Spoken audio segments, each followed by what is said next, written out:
Hello everybody and welcome into the channel where today we're going to be going over the top 5 quarterbacks in the 2023 NFL Draft, where I give my preview on these guys. I go over where I would draft them, what their NFL comps are, and just previewing them in general so that you guys have a better understanding of what these players are like.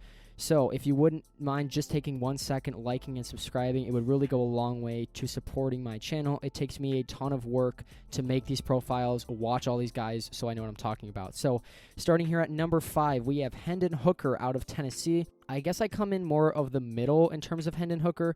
I've seen a lot of guys, rank him as a first-round prospect, and I've seen a couple guys have him as a day 3 prospect. I see him more as a round 3 to 4 guy, a guy with some upside as a passer. My NFL comp for him is Dak Prescott. I think they have a lot of similarities. My overall there at 67 is basically where I see them competing right now. So to me, that's like just under like starting caliber type of range. And his potential of an 82 is kind of where I view Dak Prescott, outside of that top 10 quarterback range, but still has a couple of moments in there and can put together some really, really good seasons. So starting here with his strengths is he has a really good arm with a good release as well. He has definitely an NFL caliber arm and a caliber release. He also developed on a year-to-year basis, which to me is a positive. I think it shows the work that these guys can put in. And in general, I just like to see that improvement year to year. He also played in a super competitive conference in the SEC and outdueled some really, really good quarterbacks, including Bryce Young, who we'll see later on this list. But go back and watch that Alabama game. Like, he was outdueling Bryce Young, at least going toe-to-toe with him, snap-to-snap with him. That's always something that you like to see. He also makes really good decisions, especially when he's in structure. But even when he's outside of structure, I like his decision-making and his ability to make the correct reads, and that may be a product of the fact that he's already 25 years old, which we'll talk about later. But yeah, especially in structure, I definitely like him as one of the better structured quarterbacks. And in general, I just think he's really solid in a lot of areas. I don't know if there's one true trait that he stands out in, but he's athletic, he has a good arm, he has a good processor, he's okay in the accuracy, but it's not a huge cause for concern. The real weaknesses with him starts with his age. I don't necessarily mind a quarterback being 25 years old because you still are going to have a good window to succeed with him.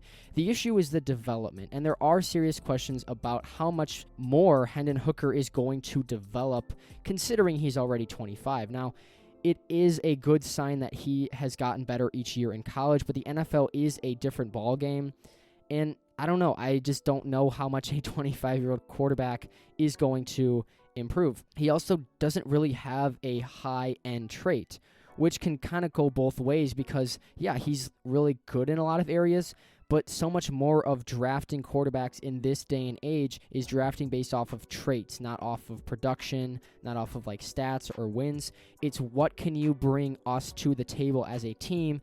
I don't think Hendon Hooker has a lot of those high upside traits. Now, yes, he's athletic, but if that's the only thing you're bringing to the table, you need to be like a Lamar Jackson athlete, and Hendon Hooker is not. The other thing is his stats are basically all fake. So if you're a stats guy, Hendon Hooker might look a lot better than a third-round prospect, but the reality is he's playing in a non-NFL style offense. It's a true college offense. His offense is predicated on no huddles. It's very widespread. That stuff just doesn't work in the NFL. So my main issue with Hendon Hooker is he doesn't have a true NFL trait or many NFL traits that are going to separate him from other quarterbacks, and the offense he ran in college doesn't translate to the NFL. So you're kind of banking on him coming in and being a good like pocket passer quarterback. He still has running ability, kind of like Dak Prescott, but if he doesn't have the traits and he ran an offense that doesn't translate into the NFL, you have some serious upside questions. He always kind of runs when the play breaks down. He doesn't look down the field for passes. He has that kind of internal clock in his head. As soon as it breaks, he runs, which can work sometimes. Again, he's athletic, he is fast, and he has good running ability. But in terms of translating into the NFL, I don't necessarily see that happening. So I see him as a lower ceiling type of guy with a fairly high floor, I guess, compared to some of these other guys. At number 4 here, we have Will Levis out of Kentucky. So, yeah, I'm not really a Will Levis guy, but I will say this. we have to separate what Will Levis is doing versus the Kentucky situation, because the reality is the situation that Will Levis is in is abysmal, and there are probably not many quarterbacks that will look better than Will Levis, which is why I'm saying he's a second to a third-round prospect, because if you just watch Will Levis and you didn't take into account the surrounding core, he is not a second-round prospect. He is much, much, much lower than that. But the reality is he was under pressure on 37.8% of his dropbacks, and he was consistently throwing to tight windows, not because he's randomly chucking the ball up, because his receivers can't make separation. So I have him as a 2 to 3 round prospect. His NFL comp for me is Carson Wentz. His overall is a little bit higher than Hendon Hooker, and his potential is a little bit higher than Hendon Hooker. I think 86 is kind of where Carson Wentz was at his peak. And remember, Wentz at one point in time was the front runner for MVP. So Levis has that upside because of a lot of his NFL traits. He has an insanely strong arm. He has a great flick of the wrist type of release. And he's, again, an athletic guy that has the ability to extend plays at a fairly high level. But the weaknesses, he has spotty accuracy at best. He is not particularly accurate, but it's not like you can't draft him because of his accuracy. It's just that's not a strength of his. That's not why you're drafting Will Levis. And almost going off of that, I was almost more concerned with his ball placement. There were several times that his throws were high, and that could be a cause for concern in the NFL. You could see a fair amount of overthrows or just not placing the ball in stride for his receivers to catch and run. I also did not like his decision-making, but I think more so his processor needs some serious work. Again, he's a young guy. He has the potential to develop, but he does have those kind of Carson Wentz moments, right, where he turns the ball over or he makes a poor decision in a bad moment. So if you have an opportunity to draft Will Levis, I think he's going to go in the first round. But if I was a GM and he's there in the second and you have a veteran quarterback that you can let him sit behind and develop, I would probably pull the trigger. Number 3 here is Anthony Richardson, who is the biggest freak playing quarterback I have ever seen, and that's maybe not even doing it justice. He is 6'4", 231 pounds. He is extremely athletic with an unbelievable arm. I mean, his arm strength is ridiculous, and his release is ridiculous. As a runner, like, he is breaking tackles, and that's kind of why I went with the Cam Newton comparison, which I don't even think does this justice. Like, I don't know if there is an Anthony Richardson comparison, but at least Cam Newton has that sort of, like, size type of deal. Now, Richardson I have as a round 2 to 3 prospect as well, and his overall grade and potential grade is right around the same thing as Will Levis. So I kind of have those two guys in the same boat, 1A, 1B, like whichever one is there, whichever one that you like more, I think you take. But I do have to rank these guys, and Richardson's upside just speaks more to me. He's not going to be ready day one, and I think we all understand that.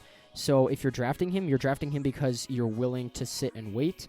But with that being said, I like his footwork as a passer, which does make me think maybe he could step in like later on in the season as a rookie. But I think he would look more like Lamar Jackson looked as a rookie, or like how Malik Willis looked this year as a rookie. He's just not going to be there. But that's fine because he has the athletic traits and the upside.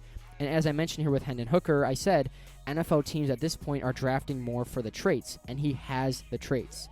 The problem is he does not read the whole field. He reads half of the field and runs, which is kind of why he needs to just learn how to play quarterback. That could be like filling out the pocket, reading safeties, reading linebackers. I think he does some things well from the pocket. Like, he does have those really good deep balls. You see those occasionally, like the big-time throws. But he needs to learn better how to read the field. He has terrible pocket presence. He constantly bails from clean pockets and runs. I don't love the coaching staff at Florida. Maybe that's why he constantly runs, is maybe they are telling him one read if it's not there, run, because he's an electric runner. But I don't know how much you can just blame everything on the coaching staff before you say, okay, Anthony Richardson, maybe not great at reading the pocket. He is also not that accurate at all. 35.8% of his passes were deemed uncatchable and off target. So when you're a freak like Anthony Richardson, when you have the size, the speed, and the arm, you're not going to be perfect. Like, he's not going to have Tom Brady, Drew Brees level accuracy. The problem is, I don't think he's accurate, period, like, at all. He, again, has those occasional big-time throws down the field, but if you're building an offense around Anthony Richardson, you need to understand, like, he's not going to be throw it 35 times a game. He's going to be more like 18 to 20 times a game, a run-heavy offense. That can certainly work in the NFL, and he has the upside. He's a young guy, only a one-year starter. I like Anthony Richardson, but he's a second to a third-round prospect in my mind. Number 2 here is going to be C.J. Stroud out of Ohio State. I'm going to say right now, because I've heard this multiple times and I don't understand it at all, he is not Justin Fields. He's not even close. There's basically no comparison. The reason why people are calling him Justin Fields is because there are rumors that he's slipping on draft boards and Will Levis is rising up. And so Will Levis is basically the new Zach Wilson and C.J. Stroud is the new Justin Fields who slid in the draft. None of that is accurate at all. Maybe C.J. Stroud is sliding. Maybe Will Levis is rising. But it's not because of what happened with Justin Fields last year. The only comparison here is that, yes, C.J. Stroud is at Ohio State, who runs a particular system that makes the quarterback look better. Their Ohio State system consistently works with their receivers. They're basically never under pressure. Like, I get it, and I get if you're scared of the Ohio State quarterbacks. But we need to evaluate C.J. Stroud. And the fact is, yes, the surrounding situation is helping him, but he has a lot of positive traits. He has fantastic accuracy and touch. He's one of the more accurate quarterbacks in this draft class. He actually works well through progressions. So maybe some of the criticisms of Justin Fields out of Ohio State was he can't read the whole field. No, like, Stroud reads the whole field. He also gets rid of the ball quickly. He's a distributor. He's not a runner. He's a distributor. He's much more like Justin Herbert or Tua Tagovailoa in that way. Like, Herbert has a rocket arm, but oftentimes he's throwing short, whether it's a product of the offense or that's just his play style. C.J. Stroud is not Justin Fields, so can we stop doing that?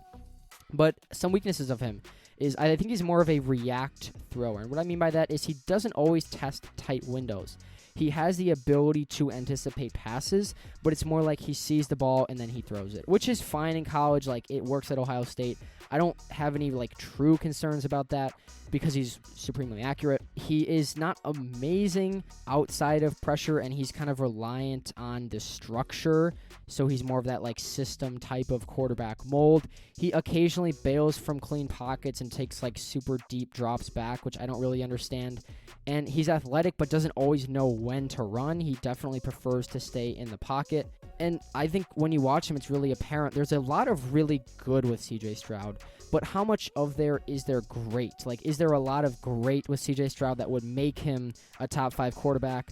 I don't think so, but with that being said, he has the ceiling of a guy like Justin Herbert. There's a little bit of Ryan Tannehill in there.